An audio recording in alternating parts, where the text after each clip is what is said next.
穿越到万剑宗后山的那一刻，我整只猫都裂开了。走2步喘3口的神圣幼崽，看着水坑里那个浑身秃毛的黑煤球，我觉得神圣这2个字受到了前所未有的侮辱。路过的宗门弟子甚至断言我这细狗样活不过今晚。就在我考虑要不要原地重投胎时，合着大佬竟在我身边。既然有了金大腿，我便决定在这后山横着走。虽然抱腿的日子里，我只能对着漏风屋顶发呆，还得忍受他那翻身就睡的冷淡劲儿，但我发现他丹田处有一团典型的废柴黑化剧本黑气。为了不让他以后被全天下追杀，导致我没处养老，我开始科学带飞，在他练剑时故意在地上划拉微积分公式，谁知这小子竟然真的悟出了降维打击剑法，在宗门大选上一剑把孔雀般的2代弟子拍进墙里，抠都抠不出来。全场死寂中，他竟然淡定地指着我说，这都是猫叫的，吓得我差点原地炸毛。这种被切片研究的预感让我意识到嚣张日子到头了，得赶紧忽悠这位未来的大反派带我跑路。半夜3更拎起我就往宗门后山的禁地钻，我趴在他肩膀上感受着耳边呼啸的山风，心里却在疯狂复盘，这万剑宗的禁地据说是封印上古魔兽的地方，这分明是个巨大的灵气垃圾填埋场，里面堆满了历代宗主飞升失败后炸出来的。我原本寻思劝他当个快乐的小木匠，乐得自在，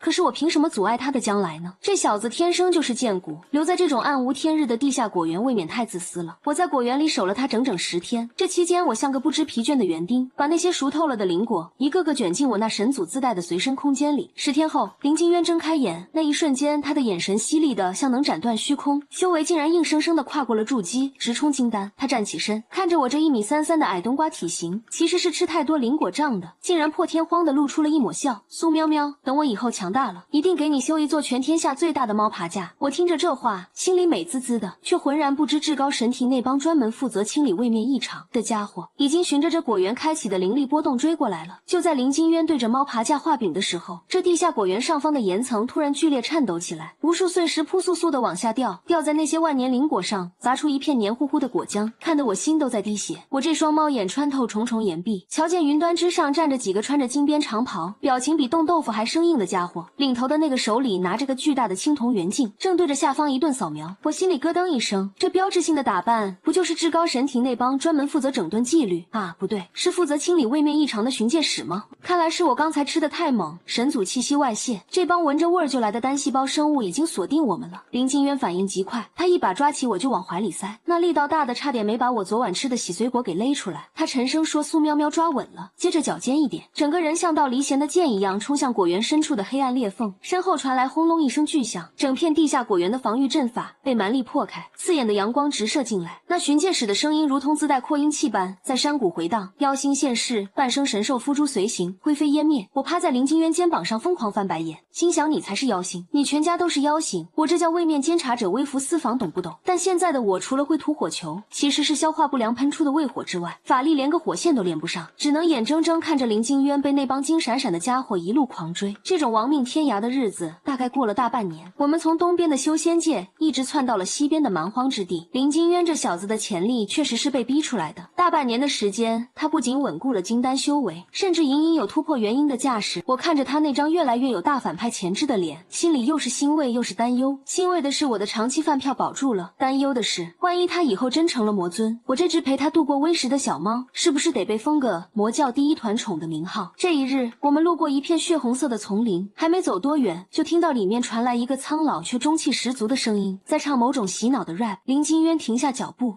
与那丛林深处的影子交涉了一番，得知这地方竟然是传说中的太古遗迹废墟。我们到了山顶，一个梳着双髻的仙童正拿着扫帚在门口打瞌睡。林金渊恭恭敬敬地上前说明来意，那仙童睁开一只眼扫了我们一眼，最后目光停在我身上，语气极其嫌弃。我家师傅说了，招学徒不要带家属，尤其是这种长得像煤球一样的家属。林金渊一听就不乐意了，正要拔剑理论，屋里却传出一声悠长的叹息，那声音听起来深不可测，让那少年去前厅洒扫。至于那只猫，后山缺个看果园的，就让他去吧。我一愣，这老头是认真的吗？让我一只猫去看果园，那不是等于让二师兄去守高老庄吗？然而现实比我想象的还要离谱，林金渊真的去当前厅杂役了，每天闲着没事就啃那些看起来快烂掉的枯木根，结果越啃越精神。直到有一天，我啃开了一个巨大的老树根，里面竟然露出一颗闪烁着星辰之光的晶莹果时，我刚吞下一口，身体就像充了气的皮球一样疯狂膨胀。原本1.33米的身高，直接长到了1.68米，那对长耳朵也变成了晶莹剔透的神兽鹿角。我惊呆了，原来这果园里的枯木全是由于神族法力外溢被吸干了生命力的神树，而我竟然在这儿当了整整20年的保安兼食客。实际算起来，我和林清渊已经离开家，或者说离开那座破庙40-50年了。我的容貌已经定格在了少女模样，法力也恢复了6-7成，而林清渊那边似乎也熬到了头。今天是他来看我的日子，我等了半晌没等到他，却等来了那个仙童。仙童神色复杂的看着已经化成人形的我说：“姑娘，我家师傅要走了，临走前让我转告你，林清渊已经回他的故乡去拿他的本命神剑了。临走前给你留了点东西。”我打开那个被仙童递过来的宝袋，里面竟然全是林清渊这些年攒下的极品灵石，还有一张字迹潦草的纸条：“苏喵喵，等我当了神皇就回来接你，在那之前别把果园吃光了。”我看着满园的空树干，心虚的摸了摸肚子，心想接我是假，回来算账才是真的吧。我看着满园被我啃秃的树干，一边心虚的抹嘴，一边寻思着，这林清渊果然是长大了，居然学会了先斩后奏。这太古遗迹上的道祖老头走得更是潇洒，连根房梁都没给我留下，只剩下一阵比我胃胀气还空的寂静。既然果园已经被我吃成了荒山，我留在这里当保安也没了意义。于是我背上那个能装下半座山的宝袋，谁知刚走到山脚，就遇上了一场百年难遇的灭世大洪水。那水势汹涌的像是天上的水龙头爆了管。我看着那些在洪水中挣扎的普通百姓，心里那股子身为位面监察者的职业病又犯了。我好歹也是神兽夫猪，天生就是控水的主，总不能看着这些平民子弟，哦不对，是这些无辜路人被腌成水煮鱼。我随手挽了个剑指，口中念动咒语，那原本咆哮的洪水瞬间乖巧的像见了猫的耗子，顺着我指引的方向乖乖汇入大海。这一幕正巧被路过的丹道星君瞧了个正着。这老头骑着紫金狮，揉了揉眼珠子，差点没从牛背上摔下来。他拉住我，非说我这控水的手法娴熟的过分，绝非寻常妖仙所能为之，甚至当场断言我就是那消失已久的上古神兽夫珠现世。我还没来得及谦虚两句，他就急厚厚的掏出一枚神旨，说是神帝得知人间有此神人，要招我上天当个什么水神尊。我一听神尊这名号，心里的虚荣心瞬间膨胀到了1.68米的巅峰。但这至高神庭规矩多，万一被发现我曾经在禁地偷吃灵锦鲤，那不得被下油锅。丹道星君见我犹豫，赶紧补了一刀：神尊必须有神尊的府邸，那是带精装修和自动供水的。而且听说最近至高神庭新招了个擎天魔尊，正在那儿闹腾的紧。我听到魔尊二字，脑子里瞬间浮现出林清渊那张欠扁的脸，这外号怎么听着都像他能干出来的事。为了验证猜想，我半推半就地跟着丹道星君上了天。一进天梭星门，我就瞧见一个穿着亮瞎眼的金甲，正对着一群天将骂骂咧咧的背影。那人转过头，四目相对的一瞬间，我手里还没吃完的灵果直接掉在了地上。好你个苏喵喵，你身着罗裙，却骗我你是妖怪，结果你竟是上古神兽神尊林金渊。哦不，现在的擎天魔尊气得破望真眼睛，其实是天眼气出来的幻觉，都要冒烟了。我尴尬的笑了笑，说老林啊，性别这事儿是你自己把我当兄弟的，当初硬要把我塞进背篓里养的也是你。他冷哼一声，说他的誓言如镜花水月，半句都不信。但我看他那紧紧握着八荒震天棍的手都在抖，显然是操心操肺的找了我好久。原来这小子为了在宿命玉简上划掉我的名号，强闯了幽冥殿，结果发现根本找不到我的名字，还以为我早已魂飞魄散，这才拼了命的想在至高神庭寻个聚魂之法。我心里一阵暖流划过，心想这铲屎官没白养，虽然嘴毒了点，但关键时刻是真的能顶上去。他气了一阵，又神神秘秘的凑过来问我，听没听说九玄天后有一件能穿越时空的宝镜，正面去未来，反面回过去。我一听，这不就是我想回现代的入场券吗？但他接下来的话让我冷汗直流。他说他打算去偷那个神镜，带我回我常挂在嘴边的家乡看看。我赶紧按住他那颗想作死的心，告诉他一旦暴露，肯定要被压在神庭底下的那大荒镇魔塔啊，不对，是要被至高神庭重罚。但这小子犯起轴来，比我当猫屎还难搞，非说有了神器倒转时间，就算犯了错也能从头再来。就在我俩密谋怎么当神偷的时候，我一听这分配，心里直呼内行，这分明是让狐狸守鸡窝，让鱼管鱼塘啊！我叮嘱他千万不可像原著，啊呸，是不可像以前那样把桃子全吃了。结果转头我就在天河遇到了那个长得油头粉面，正对着我流口水的贪狼星君。我冷眼看着他，心想这就是未来的贪狼星君吧。看在他以后要被贬下凡的份上，我忍住了，没用神力把他滋到天梭星门外面去。每天当值结束后，我就回府邸给林金渊做他最爱吃的红烧肉样子，心里感叹这至高神庭的打工生活虽然忙碌，但只要有架炒有肉吃，倒也还算惬意。至高神庭这地方虽然神仙多得像菜市场里的土豆，但真正能交心的也就那几个。但这小子不知道得美成什么样，结果刚回头就看见雷燕灵犬那货又在扒拉我府邸的门缝。凤，这狗也真是奇葩，明明烈渊就在隔壁当差，他非得跑我这儿来蹭饭。我一边给他投喂特制的神族版肉骨头，一边吐槽那三眼小儿是不是平时太抠门，连只狗都养不活。结果这肉骨头的香味还没散去，天梭星门那边就传来了震天响，我心里一哆嗦，这频率，这力度，除了林金渊那根八荒震天棍，3届之内找不出第二份。我赶过去的时候，正瞧见林金渊这厮正拽着丹道星君的胡子，非要让人家交出那块能逆转时空的宝镜。丹道星君急得冷汗直冒，紫金狮都在一旁急得原地转圈。我赶紧上去拉架，一边给丹道星君赔不是，一边在林金渊背后狠狠拧了一把。这小子倒好，反手把我拽到怀里，理直气壮地对丹道星君说：“我家苏喵喵想回现代喝奶茶，你这破镜子留着也是接灰，不如借我使使。你们两个，一个偷吃灵丹，一个监守自盗，真是天造地设的一对祸害。还没等我们争出个子丑寅卯，九玄天后的昆仑论道会竟然提前开启了。说是论道，其实就是这帮大佬们的聚餐派对。更要命的是，那块宝镜就是这次派对的头号彩头。”林金渊眼神一亮，对着我做了个志在必得的手势，那眼神里的野心简直能把至高神庭的云彩都点着了。我知道这小子不是开玩笑，他为了我那个随口编出来的现代奶茶梦，是真的打算要把这天给捅个窟窿。就在我们密谋怎么在论道会上合理截胡的时候，神帝的特使突然降临，说是因为最近天河水质异常，其实是因为我洗澡次数太多，要对我进行停职审查。我一愣，这分明是调虎离山啊！林金渊当场就毛了，震天棍往地上一震，我看谁敢动我家猫，神尊一根汗毛。那一刻，我看着他挡在我身前的背影，突然觉得这20年的保姆生活值了。虽然他现在是个满嘴骚话，动不动就想抢银行抢天库的大反派苗子，既然这至高神庭不让咱们安生，那我也顾不得什么监察者的职业道德了。我反手拉住林金渊的手，对着天空那抹金色的流云微微一笑：“老林，这神仙当的确实没意思，不如咱们干票大的，然后回你的破庙或者我的家乡去。”林金渊听完，嘴角勾起一抹邪魅狂鹰的笑，那是他在万剑宗后山刨土豆时从未有过的神采。于是在那个夕阳落满天河的午后，一尊神兽和一只魔尊正式开启了他们的至高神庭叛逃计划。至高神庭的叛逃计划听起来热血沸腾，但实际操作起来简直是大型翻车现场。林金渊这小子大概是对计划2个字有什么误解，他的策略就是拎着震天棍从天梭星门一路火花带闪电的砸过去，而我则负责在后面给他打掩护，顺便用天河之水把那些追兵浇成落汤鸡。林金渊倒是目标明确，他那双破望真眼锁定了大殿正中央那面流转着时空秘力的青铜宝镜，压低声音对我说：“苏喵喵，等会儿我负责制造混乱，你趁机用你的神兽宝袋把镜子装了就跑，咱们在下界的老地方见。”大殿里那帮正吃着火锅唱着歌的神仙们全懵了，九玄天后气得头上的步摇乱颤，指着林金渊大喊：“何方妖孽干扰本座论道！”我猫着腰，利用夫珠神尊特有的遁水术，化作一缕水汽，悄无声息地摸到了宝镜跟前。近距离看这玩意儿，镜面深邃的像能吸走魂魄。我深吸一口气，正打算发动宝袋，结果手还没碰着镜框，说：“烈渊老兄好巧啊，你也来参加派对。”也就是这1/1000秒的机会，我猛地祭出东皇中残片制成的手链，剧烈的钟鸣声让全场陷入了短暂的静止。我一把捞起宝镜塞进袋子，顺手把雷焰灵拳也拎了进去，免得他回去挨罚。然后对着远处的林金渊大吼一声：“得手了！”他听罢仰天长啸，拽住我就往人间坠去。那种穿越大气层的灼烧感，让我仿佛回到了当初穿越的那一秒。我们在云层中急速穿梭，耳边是九玄天后歇斯底里的怒吼。这种亡命天涯的日子大概持续了3天3夜，我们终于躲进了当初那座已经破败不堪的荒山旧庙。林金渊由于强行透支法力，脸色苍白的像张纸，但他第一件事就是献宝似的把那面宝镜掏出来塞我怀里，咧嘴露出一口白牙：“苏喵喵，这回你可以回你的现代了吧？”这宝镜的正面闪烁着霓虹灯火的未来幻象，反面则是我们在后山刨土豆的过去。知道时空的债不是那么好还的。就在我指尖即将触碰镜面的一瞬间，我突然意识到，这镜子里显示的未来并非我记忆中的现代，而是一个充满了机械感与仙法交织的诡异时空。原来这个位面早已因为我们的介入发生了偏移，而我这个监察者若是强行带着这个时代的战神离开，整个位面的法则都会崩塌。我1.68米的身影在破庙残阳下显得格外坚定。我说：“老林，我不回去了，奶茶哪有你烤的土豆香，我们不逃了。这天条既然不公，我们就用这镜子的碎片重新炼制一套法则，在这凡间建一个谁也管不着的新至高神庭。”我感觉到一股前所未有的位面之力在体内炸开，原本因为恢复法力而有些虚浮的神族本相，在这一刻彻底凝实。林金渊愣在原地，八荒震天棍在地上砸出一个深坑，他看着我这1.68米的身影，半晌才憋出一句话：“苏喵喵，你这败家娘们儿，那是咱们唯一的车票。”我反手拍了他脑门一下，笑骂道：“车票个屁，咱们现在自己就是车站。”随着镜子碎片的融合，我脑子里多了一套完整整的位面重构代码。这凡间不再是至高神庭予取予求的后花园，而是一个独立的、受我神族法则保护的新世界。然而嚣张的日子还没过上半天，天际边就传来了沉闷的雷声。那是神帝老儿真的动了怒，派出了整整10万神兵神将，连同那位传说中从不出山的裁决神使也到了。我抬头望去，黑压压的云层几乎要压塌这座荒山，那种灭世的威压让整座山的生灵都在站立。林金渊冷哼一声，抹了一把脸上的污垢，那双破望针眼深处燃起了毁灭性的战意。我说老林，当初在后山跑土豆时，我说过要带你起飞，现在就是起跑线，你负责正面输出，我负责后台改数据。那一战打得简直是昏天黑地，10万天兵的冲锋被我随手挥出的一道天河之水阻断，那些足以毁山灭城的法宝砸在林金渊身上，却因为我提前修改了方圆100里的物理参数，全变成了软绵绵的棉花糖。林金渊打得起劲，每一棒子下去都有成片的仙将被震飞，但他也不再是那个只知道蛮干的莽夫，而是配合着我的法则，玩起了瞬间闪烁和真实幻影。至高神庭那帮大佬们全看傻了，他们引以为傲的天条在我的法则面前就像是过期的代码，漏洞百出。裁决神使指着我大喊变数，我却隔空一指封了他的言灵术，顺便告诉他这叫沉默噬金。这种高能对抗大概持续了7天7夜，直到至高神庭的战意被我们彻底磨光，神帝不得不降下神谕，同意跟我们这2个非法拘留者签署互不侵犯条约。他看着这一片狼藉却生机勃勃的荒山，突然转头问我，苏喵喵，现在咱们算是什么？我看着手中缓缓旋转的法则之球，又看了看旁边正趁乱在云端抓仙鹤丸的雷焰灵犬，心里一阵从未有过的轻松。我说老林，咱们现在是这凡间的联合执行官，也是这新纪元的开创者，到如今站在3界之巅，也不过100年光景。这100年里，我从一个只想混吃等死的现代咸鱼，被这个实心眼的少年一路背着护着，最后竟真的活成了神。我们在荒山旧庙的原址上修了一座气派非凡的神祖殿，但不供神像，只供着一只黑黢黢的拎着硬馒头的背篓。林金渊褪去了魔尊的浮华，每天守在后山那片由我重新催化的果园里。他说这回不用再偷吃了，满山的喜随果都是咱们自己的，想怎么啃就怎么啃。就这样，嚣张且知足的日子又过了几十年。林金渊的容貌始终定格在20岁的模样，而我也一直是那个1.68米的飒爽少女。这一日，阳光正好，我正躺在云端特制的蹦床上吃着天河锦鲤干，林金渊突然凑过来，一脸严肃地问我，苏喵喵，你那个现代有没有什么结婚证之类的说法？我一愣，嘴里的鱼干差点没咽下去。我看着他那赤诚的几10年没变的眼神，心里突然一阵发软。我说老林，那玩意儿不仅要证，还得有婚礼，有彩礼。他一听嘿嘿一笑，指着这万里江山说，这3界作聘，我也做你的铲屎官一辈子，你看够不够？我听着这话，心里美得冒泡，却还是傲娇的翻了个白眼，说看在你表现不错的份上，这单我就接了。虽然名义上成了联合执行官，但我和林金渊显然都不是那种能老老实实坐在大殿里批改奏折的主。这种嚣张的日子过了大概又是10来年，凡间的灵气在我的法则重构下变得温顺且充沛，不少被至高神庭压制的老妖怪都跑来投诚，说是要加入我们的新至高神庭编制。我看着满地跪着的奇形怪状的妖仙，心里一阵感慨，想当年我还是那只被嫌弃长得丑的秃毛猫，现在居然也要开始面试员工了。林金渊倒是乐在其中，他把八荒震天棍往大殿门口一戳，那气势比天梭星门的4大神将加起来还要横。他指着一个长了3个脑袋的蛇妖说，想入职可以先去后山开荒种树，咱们这儿不养闲神。在这种建设热潮中，我发现这凡间的边界正在悄然扩张，原本破碎的位面缝隙在宝镜碎片的修补下，竟然连接到了一个我从未见过的混沌地带。那天我正带着雷焰灵犬在那边溜达，突然闻到了一股极其怀念的泡面味儿，我浑身的汗毛瞬间立了起来，1.68米的身躯化作一道蓝光直冲进那片迷雾，里面零星掉落着一些来自不同世界的垃圾。我捡起一个空的易拉罐，眼眶竟然有点热，这可是家乡的味道啊。林金渊紧随其后落在我身边，他警惕地看着那个易拉罐，问我苏喵喵，这又是什么新型法宝？我破涕为笑，告诉他这叫快乐水的残骸。我突然意识到，虽然我回不去了，但我可以用我的神族法则在这里开辟一个小小的家乡驿站。于是接下来的几年里，我化身成了3界最大的捡破烂神尊。我利用法则之力，将这些跨越时空掉落的物件重组，在荒山后头硬是盖起了一座具有赛博仙侠风格的别墅，里面有我用法术模拟的霓虹灯，还有用临时供能的冷气机，甚至还有一台被我改造成全息修仙模拟器的旧电脑。林金渊第一次进这别墅时，整个人表现得像个刚进城的土包子，他摸着那个冷气机感叹说，这玩意儿比冰系法术还稳定。其实家乡在哪儿并不重要，重要的是那个愿意陪着你从秃毛小猫走到3界之巅的人，此刻正坐在你身边，陪你看那早就看过800遍的剧情。然而，这种平静的生活很快被一个不速之客打破了。那是一个自称来自诸天观察局的使者，穿着笔挺的黑色长袍，手里拿着一块发光的平板电脑。他看着我这充满现代感的别墅，又看了看旁边正拎着震天棍练剑的林京渊，嘴角抽搐了一下。他说：“夫诸神尊，你的位面偏差值已经严重爆表了。”我一听这话，嘴里的可乐差点没喷出来，强行遣返。我好不容易带大的金大腿，好不容易建成的养老别墅，你一句话就要给我抹杀了。林京渊一脚踹翻了茶几，震天棍直指那使者的喉咙，眼神里的狠厉让整间屋子的温度瞬间降到了冰点。他说：“管你什么观察局，感动苏喵喵一下，我就把你们那什么条例烧给幽冥殿看。”使者冷汗直冒，估计也是第一次见到这么硬气的越界者。我按住林京渊的手，对着使者微微一笑，眼底流转着碎裂宝镜的紫光。我说：“这位同志，你要强行遣返我，总得先查查我的工号吧。”我反手祭出那枚一直藏在识海深处的监察者勋章，那是穿越时带过来的唯一信物。使者低头一看，脸色瞬间惨白，当场跪倒在地。这就滚！看着使者屁滚尿流消失在黑洞里，林京渊一脸懵逼地看着我，问我：“苏喵喵，你居然还是个当官的？”我得意地拍了拍他的肩膀，说：“那是以后在这诸天万界，我就是最高裁决。实际上算起来，这大概就是最好的结局了。至高神庭不敢管，诸天管不了，我们守着这片属于自己的小天地，偶尔去天河捞捞鱼，偶尔去人间行行医，日子嚣张的连太阳都要避其锋芒。”这一天，林京渊突然神神秘秘地把我拉到山顶，指着下方灯火通明的新至高神庭。我看着那云卷云舒，看着那万家灯火，转头在他那张帅脸上亲了一下。我说：“够了，余生请多指教。我的铲屎官大人，既然正式亮出了位面监察者的身份，那接下来的日子，我和林京渊基本上就是属于在3界乃至诸天万界横着走的节奏了。”这种嚣张的日子又过了大概10年，凡间已经彻底变了样，不仅到处是灵能驱动的新基建，连路边卖茶的小贩都能随口说出几句法则波动的专业术语。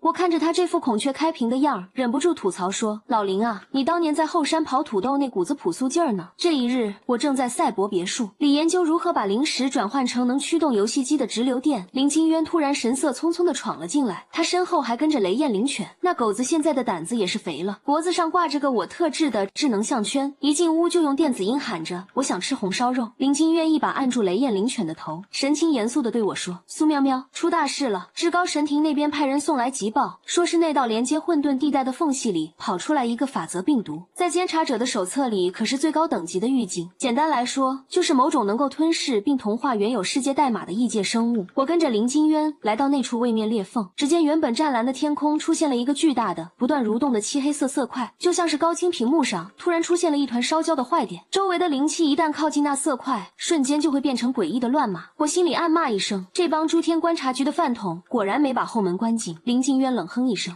可诡异的一幕发生了，震天棍在触碰到色块的一瞬间，竟然像是打进了虚无的幻影，不仅没造成伤害，傍身甚至开始出现密密麻麻的数字波动。我反手祭出监察者勋章，指尖流转着淡紫色的光芒，在那虚空之中快速敲击出几道防御防火墙，暂时稳住了裂缝的扩散。我说：“老林，这玩意儿是降维打击的产物，你那物理攻击对它没用，得用逻辑锁。”我1.68米的身影踏空而起，长发在混沌风暴中飞舞。这一刻，我不再是那个想吃鱼干的小猫，而是3界的守护神。我调动起识海里所有关于破碎宝镜的记忆，利用那些能穿透时空的碎片，强行给那团漆黑的坏点编写了一段自毁程序。那色块发出了刺耳的尖鸣声，像是数万台旧电视同时闪烁的杂音。林京渊在旁边也没闲着，他把全身法力汇聚成一柄纯粹的意念之剑，配合着我的逻辑锁，在那病毒的核心处狠狠补了一击。补丁，随着一声清脆的玻璃破碎声，那团漆黑的病毒彻底瓦解，化作点点流光散落在大地。原本死气沉沉的荒山，在这流光的滋润下，竟然瞬间开满了从未见过的奇花异草。经过这一役，我们在诸天万界的名声算是彻底打响了，连那个总想强行遣返我的观察局都客客气气地送来了一块5星级文明模范点的牌匾。实际上算起来，这大概就是所谓的终极养老生活。没有了至高神庭的掣肘，没有了系统的逼迫，我们在这片亲手构建的乐土里过着嚣张且知足的每一天。林京渊偶尔会带我去各个小世界旅行，去看看那些没有修仙者的机械时代，或者去拜访那些只有灵兽的原始森林。而每次旅行回来，他都会在那个背篓里装满各地的奇珍异宝，然后嘿嘿笑着说：“苏喵喵，看我给你带回来的新玩具。”这一晚星光满天，我们在别墅的露台上支起了一个烧烤架，炭火映红了林京渊的苏喵喵。你说咱们这种日子要是过上1万年，你会腻吗？我抢过他手里刚烤好的鱼干，咬了一口，满嘴的辛辣与甜美，认真的回答说：“只要是你烤的鱼，再吃个几万年我也嫌不够。”够。林金渊听完，笑得像个拿到了糖果的孩子。夜色渐深，在这3界最好的时光里，我们并肩而坐，看那云卷云舒，看那万世长明。而我们的故事才刚刚开启一段更远、更精彩的征程。解决了法则病毒之后，凡间的生态系统由于吸收了那些破碎的位面能量，迎来了一场前所未有的灵力大爆炸。原本那些只在古籍里记载的仙草药石，现在像路边的狗尾巴草一样成片往外冒，看得我这个位面管家是又喜又愁。喜的是咱们的资产又翻了一番。林金渊倒是看得很开，他每天拎着那根缩小的震天棍，在各个宗门之间巡视，美其名曰维护基层治安。这种嚣张的日子过了大概又是30年，我的赛博别墅已经扩建成了3界最大的科技修仙研发中心。我利用法则之力复刻出了许多家乡的小玩意儿，甚至还搞出了一个能全平面覆盖的灵讯网，让这帮神仙妖怪们也能随时随地刷短视频、抢灵石红包。林金渊为了配合我，成了3界第1位网络安全大使，专门负责封禁那些发虚假修仙广告的营销号。这一日，我正在研究如何把太阳真火转换成清洁能源，林金渊突然急火火地跑回来，手里还攥着一封烫金的邀请函，万载庆典。我看着那邀请函直皱眉，这至高神庭早被咱们折腾得成了空壳子，这老头不躲在被窝里养老，跳出来搞什么庆典？听说老头子这次在庆典上准备了一件压轴宝贝，叫什么鸿蒙起源种子。我一听这名字，眼里的紫光瞬间闪了3下，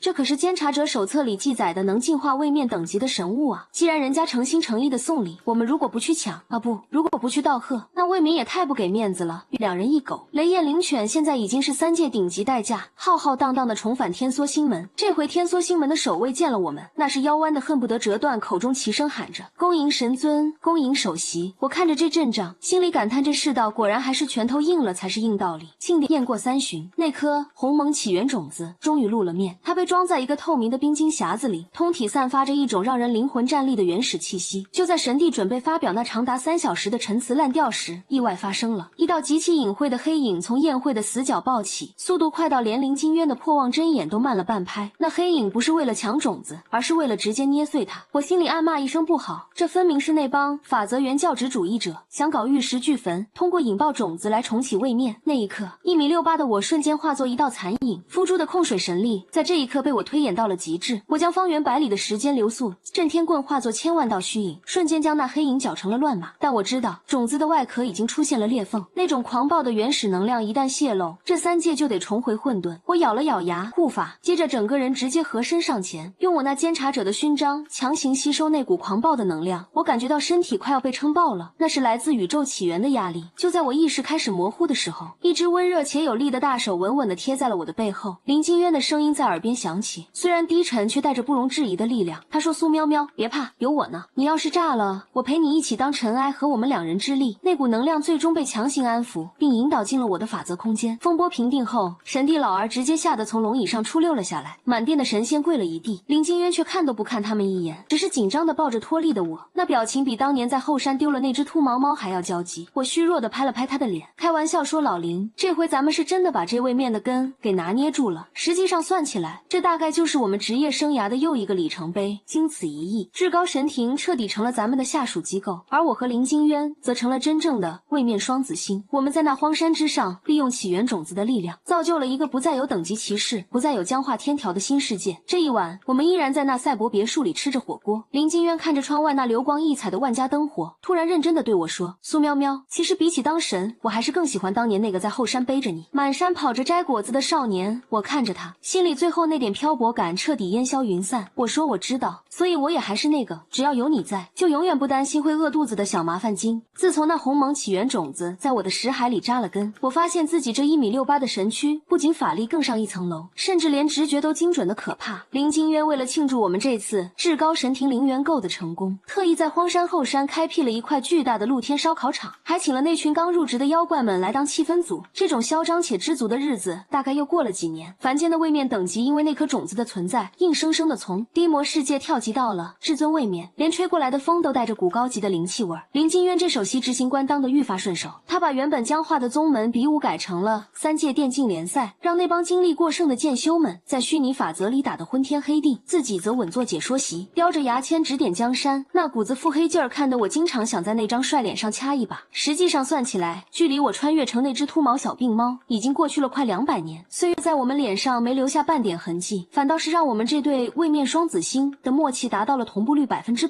这一日日，我正躺在悬浮式懒人沙发上刷着灵讯网上的萌宠视频，林金渊突然神色古怪地凑过来，手里还拎着那只已经长得肥头大耳的雷燕灵犬苏喵喵。出大事了！这傻狗刚才在位面边缘溜达，居然叼回来一张万界清退令。我一口仙草可乐差点没喷到他那锃亮的金甲上。清退令，这诸天万界还有谁敢拆我苏神尊的地盘？我接过那张闪着红光的法理公文一看，好家伙，落款竟然是诸天创世委员会，上面写着，由于我们这个位面灵气增长过快，严重挤压了周边小世界的生存空间，被判定为违章扩建，限期3天内自行坍缩，否则就要强制接管。我看着公文冷笑一声，心想，我辛辛苦苦带大的金大腿，好不容易建成的赛博仙境，你一句话就要给我强制接管？林金渊在一旁已经开始磨他的八荒震天棍了。我按住他那颗躁动的心，眼底紫光流转。这回我不打算硬刚，既然他们讲法理，那我就跟他们玩逻辑。我调动起识海里起源种子的全部算力，在那儿清退令的背面直接写下了10000条位面抗告书，顺带利用监察者的权限，把整个位面的物理参数强行锁定成了不可选中状态。3天后，当那帮开着虚空挖掘机的使者降临时，发现眼前的荒山明明就在那儿，可无论怎么撞都像是在撞空气。我在别墅露台上支起烧烤架，冲着天边那帮懵逼的使者挥了挥手，顺便让林金渊给他们一人投递了一份文明共存意向书。那场跨位面的法律拉锯战持续了整整半年，最后在那帮使者被林金渊打到怀疑人生，被我的逻辑所困到精神衰弱后，委员会终于服了软，不仅撤销了清退令，还把我们这儿定为了诸天唯一不可侵犯特区。这一战之后，我苏喵喵的名头彻底成了诸天万界的禁忌，而林金渊也正式升级成了户内狂魔。我们依然守着那座破庙原址，守着那片茂盛的果园，偶尔去星际位面买2台最新款的游戏机，偶尔回凡间看看那些已经传了好几代的徒子徒孙。这一晚月色如洗，林金渊坐在我身后的秋千上，一下下推着我，他的声音在夜色里显得格外温柔。他说，苏喵喵，你以前总说想回家，现在这里算不算你的家？我看着那满山的灯火荧光，看着身边这个陪我从微末走到巅峰的少年，转过头在他嘴角轻轻啄了一下。我说，老林，有你在的地方就是家，这辈子下辈子，哪怕是10000年后，你也别想甩掉我这只小麻烦精。林金渊嘿嘿一笑，大手一挥，漫天星辰瞬间汇成一句话，余生请多指教，我的神祖大人。在这3界永恒的宁静中，我们的故事没有结局。